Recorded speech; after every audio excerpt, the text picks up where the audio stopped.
एक बेलपत्र, एक धतूरा। धतूरा जानते हो? अरे बोलो तो जम के, जानते हो ना? एक बेलपत्र, एक धतूरा, एक शमीपत्र। शमीपत्र कितना? एक बेलपत्र, एक धतूरा, एक शमीपत्र और एक सफेद पुष्प। केवल एक सफेद पुष्प। एक आखा चावल का दाना। आखा का मतलब जानते हो? मतलब पूरा सेगा चावल का दाना। एक चावल का दाना, एक सफेद पुष्प, एक धतूरा, एक बेलपत्र, ये सब हाथ में लेकर अगर तुमको ऐसा लगता है कि आपको ऐसा महसूस होता है कि मेरी सारी राहें बंद पड़ी हुई है और मैं जिस काम में हाथ डालता हूँ वो काम आज होता ही नहीं, दिन लग जाते हैं। जब दुनिया के लोगों के पास में सुख आ जाता है तब भगवान मुझे सुख देता है, जब दुनिया का भला हो जाता है तब मेरा भला होता है। भगवान मेरी सुनता नहीं, सब राहें बंद है मेरी, कोई रास्ता सूझ ही नहीं। अगर मैं फसल लेने की सोचता हूँ तो फसल नहीं आती, काम करने की सोचता हूँ तो काम नहीं होता, कुछ ना कुछ टेंशन मेरी जिंदगी में है। तो कभी मौका मिल जाए जिस दिन तुम्हारे हाथ में ये सभी चीजें हों, बेलपत्र, धतूरा, पुष्प, शमीपत्र, चावल का एक दाना, ये सब तुम्हारे हाथ में हो और शिवरात्रि का दिन हो, 12 महीने कोई सी भी शिवरात्रि का दिन हो, उसी शिवरात्रि के दिन जिस दिन आप दोपहर में मंदिर चले जाएं या शाम को जाएं या सुबह जाएं, कभी भी, पर शिवरात्रि के दिन अपने हृदय में ध्यान कर कर और त्रिपुरारी नाम का स्मरण कर कर, कौन सा नाम?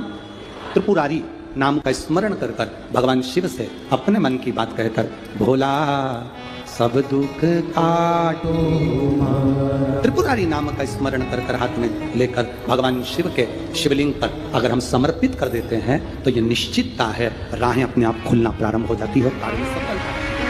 त्रिपुरारी नाम सुख देने वाला। तो जिंदगी में उसने कोई व्रत किए ना किए हो, अगर एक व्रत शिवरात्रि का, प्रदोष की पीठ से लगी हुई शिवरात्रि का अगर कर लेता है तो उसको पूरे जीवन के व्रत का पुण्य फल प्राप्त हो।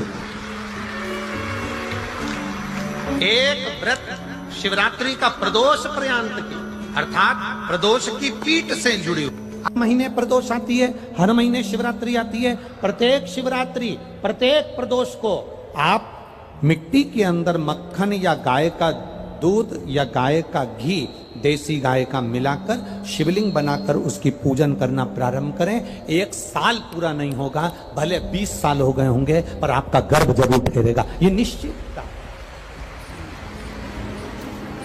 भले 20 साल हो गए, 22 साल हो गए, 25 साल हो गए, डॉक्टर ने मना कर दिया नहीं होगा, फिर भी आप बाबा पर भरोसा, बोल बम का नारा है। आप विश्वास के साथ शिव की आराधना करिए। गाय, देसी गौ माता का दूध, मक्खन, घी, ये हमारे मिट्टी के अंदर मिलाकर जब हम शिवलिंग का निर्माण करते हैं तो हमारा वंश बढ़ता है। घर में बहुत क्लेश मचा होता है, बहुत ज्यादा क्रोध, पति पत्नी का झगड़ा हो रहा है, सास बहू का झगड़ा हो रहा है, आपस में बहन भाई का झगड़ा हो रहा है, देवरानी जेठानी का झगड़ा हो रहा है। जिस घर में बहुत ज़्यादा मात्रा में क्लेश होता है, यदि 12 महीने शिवरात्रि आती है, 12 महीने शिवरात्रि आती है, थोड़ी सी भस्म, किन्हीं भी 5 शिवरात्रि पर थोड़ी सी भस्म तो बनाना आप लोगों को आती है ना? भस्म कैसे बनाते हैं? तो कहा जो गाय का जो गोबर होता है, जिसपे हाथ ना पड़ा हो, मतलब गाय ने गोबर किया और वो गोबर सूख गया, अलोनी गोबरी।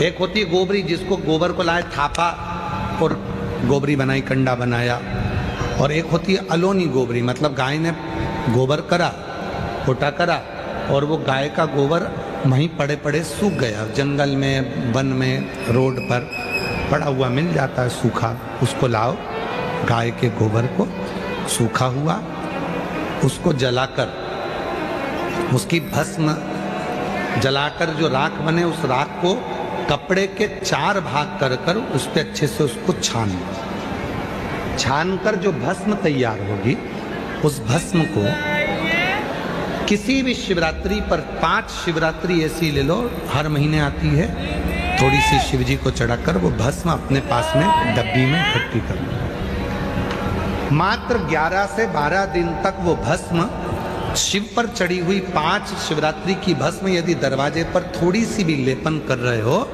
उस घर में क्लेश हो ही नहीं सकता। धीरे धीरे क्लेश समाप्त होता चले, धीरे धीरे क्लेश समाप्त होगा, प्रेम बढ़े, स्नेह बढ़े।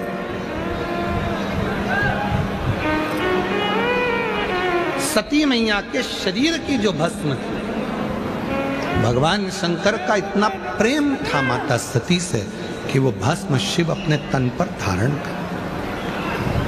और कभी आपको अगर मौका मिले जीवन में और आपके यहाँ अगर सफेद फूल ज्यादा आ जाता हो तो 12 महीने शिवरात्रि आती है 12 महीने शिवरात्रि आती है।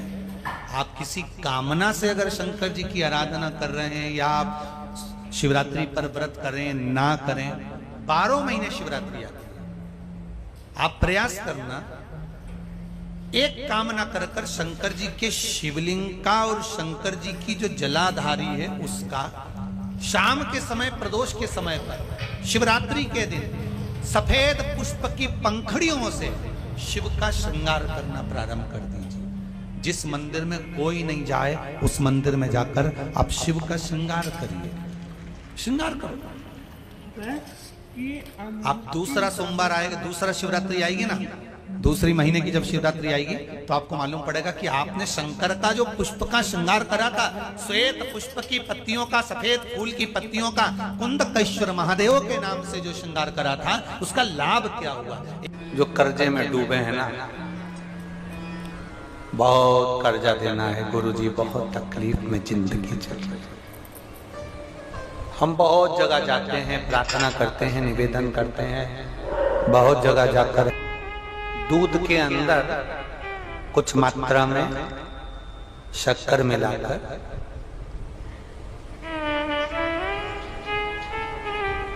कुछ मात्रा में शक्कर मिलाकर दूध के अंदर एक बेलपत्र बाबा देवदेव महादेव को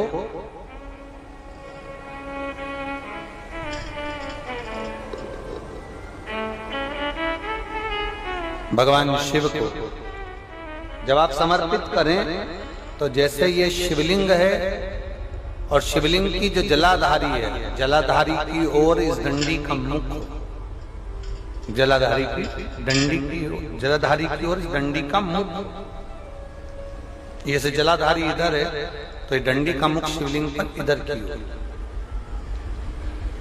दूध में कुछ मात्रा में मिली हुई शक्कर आप समर्पित करिए। बेलपत्र की डंडी का मुख इधर, जलाधारी की ओर जल चढ़ा, दूध चढ़ाया, शक्कर मिला हुआ, और दूध चढ़ाने के बाद में एक छोटे से पात्र में उस दूध को झेल लीजिए।